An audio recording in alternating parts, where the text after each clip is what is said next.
Pemirsa, kita ke informasi selanjutnya. Polri didesak untuk menetapkan istri Verdi Sambo, Putri Chandrawati, sebagai tersangka di kasus kematian Brigadir Joshua. Menurut pengacara Joshua, Putri diduga menghalangi proses penyidikan, termasuk upaya menyuap LPSK.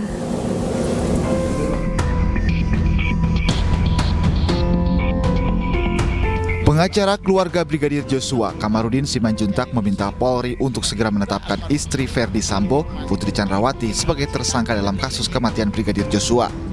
Menurut Kamarudin, istri Sambo diduga telah terlibat dalam insiden tewasnya Brigadir Joshua. Sebab, menurut Kamarudin, Putri Chandrawati diduga telah berusaha untuk menghalangi proses penyidikan, termasuk dugaan upaya untuk menyuap LPSK. Jadi kita pikir ini sandiwara semua.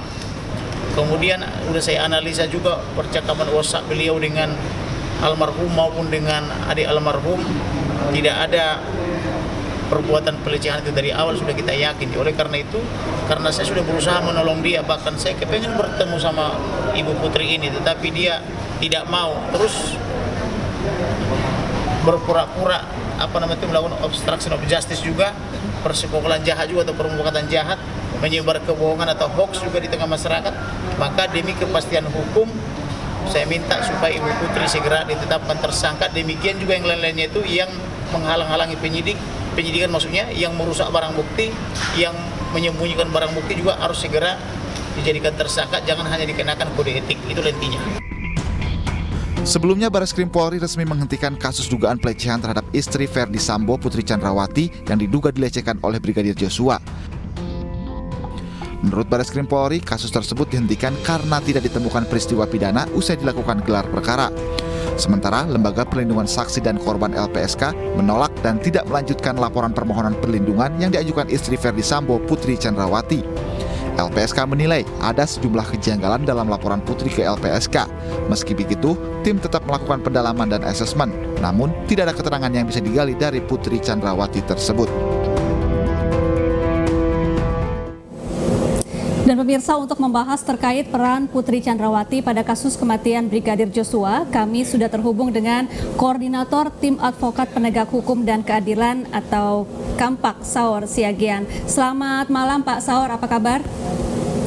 Selamat malam Mbak Sapati. Luar biasa, saya mau koreksi sedikit Mbak Sapati. Ya.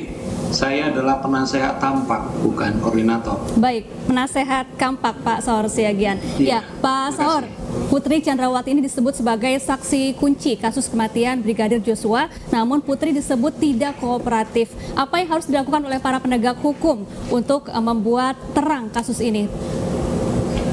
Ketika almarhum Joshua sudah terbunuh, yang tragis kan ada juga tuduhan pelecehan seksual, Mbak Sapati.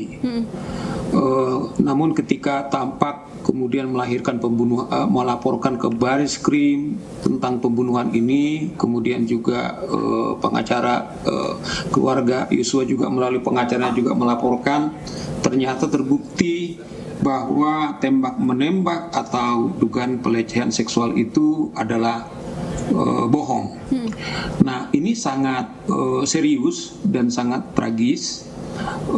Satu orang yang telah mendedikasikan dirinya bertahun-tahun kepada saudara Verdi Sambo, setelah dibunuh masih kemudian dicap sebagai pelaku pelecehan seksual.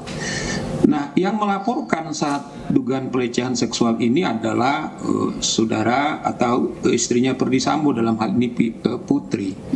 Nah, menurut Kabareskrim, ketika eksekusi pembunuhan ini terjadi, Mbak Sapati, ada 5 orang di TKP. Yang pertama suaminya Verdi Sambo, kemudian saudara Brada E, kemudian RR, dan juga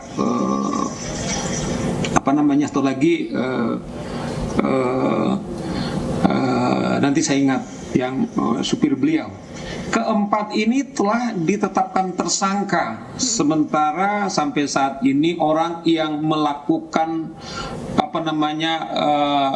laporan palsu, kemudian yang membohongi dan diduga terlibat upaya atau bersama-sama rencana pembunuhan ini, saya pikir tepat apa yang diusulkan oleh pengacara daripada korban menetapkan si Putri ini sebagai tersangka. Setidaknya ada 4 pidana yang terduga dilakukan, yaitu pertama terlibat upaya pembunuhan, kedua upaya membohongi masyarakat, Undang-Undang Nomor 1 Tahun 46, kemudian juga menghambat para penyidik, dan tentu juga membuat LP bohong. Nah, saya kira ini sangat terang benderang supaya ada kepastian, sehingga kita tadi itu dibahas ada drama-drama yang sangat kalau saya mengatakan sangat menjijikkan. Saudara Ferdy Sambo ini saya bilang dia mengatur skenario soal mau menutupi kejahatan pembunuhannya, tetapi dia menjual istrinya, harus dijual istrinya, kemudian keluarganya masih tetap kemudian mengatakan ada dugaan pelecehan seksual. Nah, saya kira ini tuduhan sangat serius. Demi rasa keadilan kepada almarhum dan keluarga, demi keadilan kepada masyarakat, saya kira ini harus segera diusut tuntas dan segera ditetapkan status daripada Putri Chandra. Baik, terima kasih Pak Saur Siagian, penasehat Tampak, telah bergabung bersama kami di iNewsroom.